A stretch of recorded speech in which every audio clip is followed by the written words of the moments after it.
Hello, everybody. My name's Reagan Yates. I'm here with Jack Salisbury and Stephanie Garner.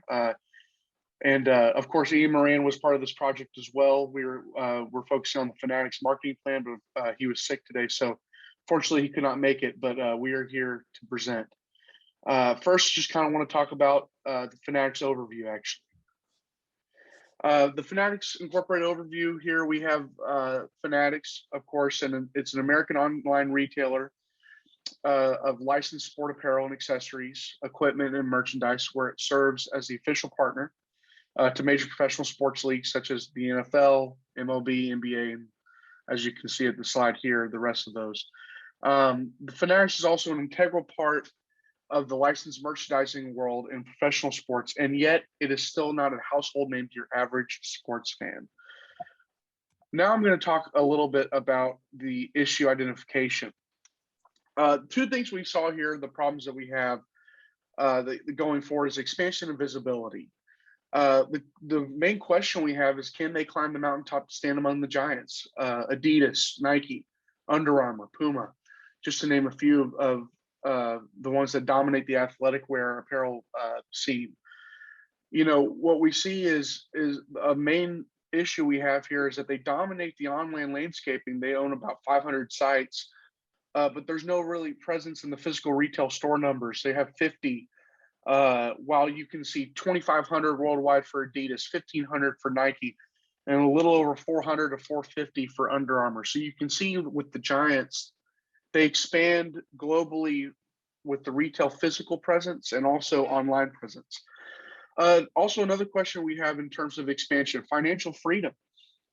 How much capital does Fanatics really have to be able to get this to work, to expand onto the scene as Under Armour and Nike and Adidas have in the last couple decades, right? We see that they're really starting to implement a successful strategy with NHL, of course, baseball, and then even in the NFL. There is no sign of them in the NBA really as much as baseball or the other sports. You know, can they get into the PGA scene? This is something that we would like to see expand, right? And this comes, you know, financial freedom, you know, equals visibility. That's marketing. That's the strategy there, in terms of being able to express what you want to do, what your goals are. You're going to have that financial freedom. Also, we talk about long-term goals, right? The last thing here is it time to create their own lane towards the path to success? They've had success here, having partnerships with Under Armour or Nike or Adidas. They've had that, and maybe they can keep that. But the issue we see here is, can they stand alone in terms of creating their own future, creating their own ideas, creating something that other athletes like Steph Curry or Klay Thompson or James Harden in the NBA scene would like to come and really focus on taking their brand to a new level with Fanatics, right? Because in the NBA, really, they don't really have a expansive view there. You know, that's where the big branding is in the NBA. So if there's no presence there, is it time to create a new lane, for example, like the NBA, to start creating relationships and using new lines and being able to sit among the top of the mountain with these giants. Now I'm going to hand it over to Stephanie. She'll be talking about the Fanatic strategy. Okay, thank you, Ian. Reagan, I'm sorry. Next slide, please. So as Reagan was discussing, one of the things that Fanatics will have to do to be with the competitors of Nike and Adidas is to kind of increase its visibility. One of the things that they don't have going right now is actually aligning with athletes. They do promotions with as a vendor for other companies and providing jerseys, but they really don't have an athlete or that they're identifying with. So we want to align them with some athletes to get more exposure to the Fanatics company for those that are not really familiar with it, like they are with Nike and Adidas. And Reagan talked about forming some partnerships, getting on with other sports. One of the things is the increased popularity of MLS in this country on the men and women's side. start perhaps providing uniforms for them. Initially starting off with putting patches, Fanatics patches on their uniforms to get a little visibility, as well as in the soccer fields, so people can begin to identify it. There's more than just someone that's offering jerseys, but their own set-alone established company that can provide uniforms for sports as well. And one way of doing this, we have to definitely launch a major social media campaign with all from Twitter to Facebook, Instagram, just to get those younger folks to see Fanatics, that it's growing, and to create exposure, and to so they can identify them, and not understand it. Just it's not just Nike or Adidas or the other companies, but Fanatics is an up and coming company that will provide the same products that those other companies can. One of the things that we could also do is provide kit deals, which is a very popular thing with other sports apparel company. And this is providing somewhat of a little bit of funding for the MLS to purchase equipment, just to help ourselves get in the door with that league, so they can understand that we're there to help them, and they will then offer us an opportunity to sponsor them. So this is something that we can do initially, just to offer this for them to continue to stay with us, and also continue to show involvement with environmental causes. Right now, with the pandemic that we're continuing to go through, Fanatics has been doing a phenomenal job of working with different entities for COVID-19. And they've been very adamant with the cause of making sure that, people are understanding the severity of this pandemic, and just understanding that we want our customers and the public to know that we are indeed a company that is environmentally conscious, and we're also here to make sure that the health and the security of our customers are taken into consideration. Next slide. Increased physical presence. Of course, Fanatics is known more for an online presence, but we're working to increase physical presence by continuing with partnerships with established chains in different stores such as Macy's and JCPenney's. We want to continue those partnerships. When we look to expand by adding more locations, we want to make sure that we're doing the homework and reviewing the demand, to make sure that there is a demand for more store presences, because we are so popular and we've done so well with online stores. But we want to make sure that there is a necessity for those standalone stores, so we're not building stores and taking away money that we could be using for other causes, or even to better quality of our products. If there is a need for more physical presence for our standalone stores, then we'll look to open different locations. But again, right now we're really the majority of our business is online, but we will also look to expand on the physical if it's feasible physically and financially for our company.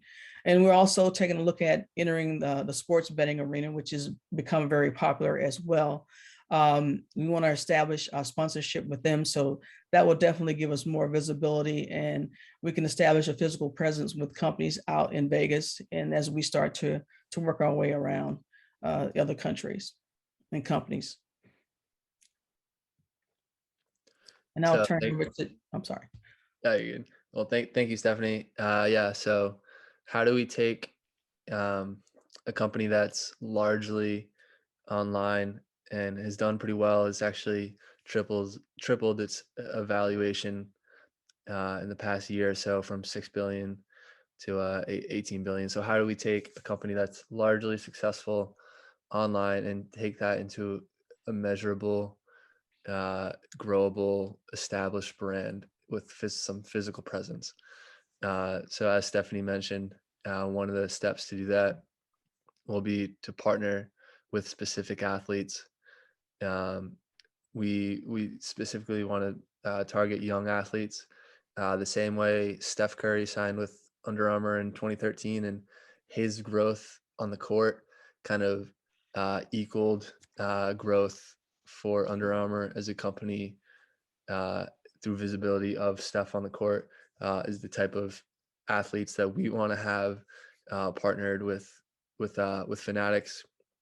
And short term and long term, there are brand measurables with this.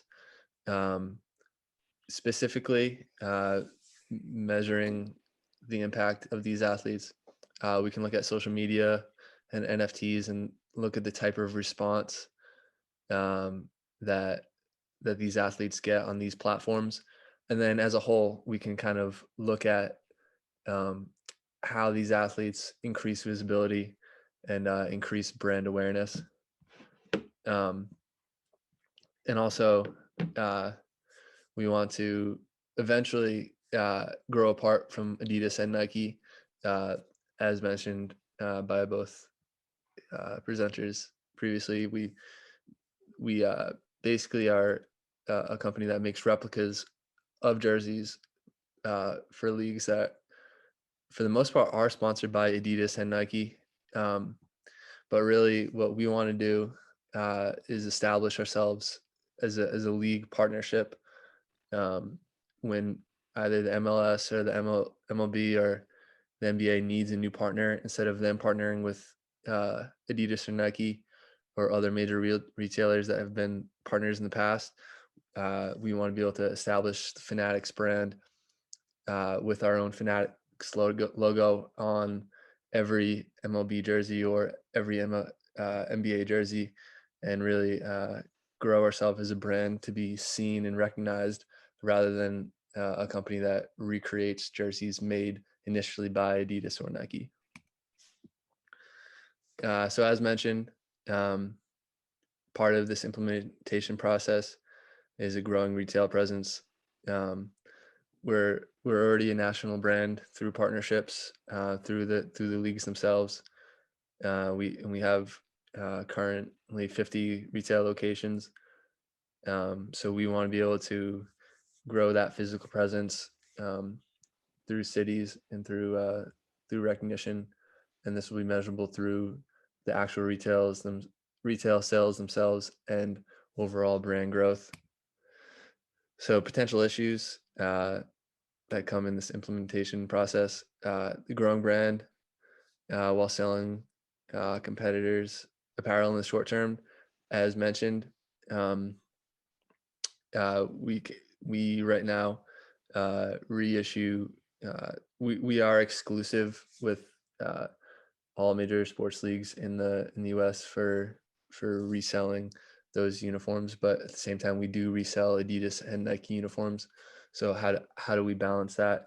As mentioned, that's more of a long-term approach to overcome that obstacle and establish ourselves as our own brand instead of reselling Nike and Adidas. But as of right now, we combat that with exclusive deals with the MLB and NBA and so forth. And maybe in another issue that someone might say, looking at our strategy, is maybe we should stick with online progress if it is working. But in argument, I would say that we really do need more presence. We've seen growth, considerable growth in the past year or so, from 6 billion to 8 billion in shareholder value, even though we're still not publicly traded. But really, if we want to be an established brand and long-term brand, we need more physical presence. People need to be able to recognize Fanatics. So yeah, thank you for listening. And yeah, as mentioned, our entire marketing plan is taking a successful $18 billion evaluated company to be more present and more of a household name. And we do believe that the steps listed tonight will help us get there. Thank you. Thank you.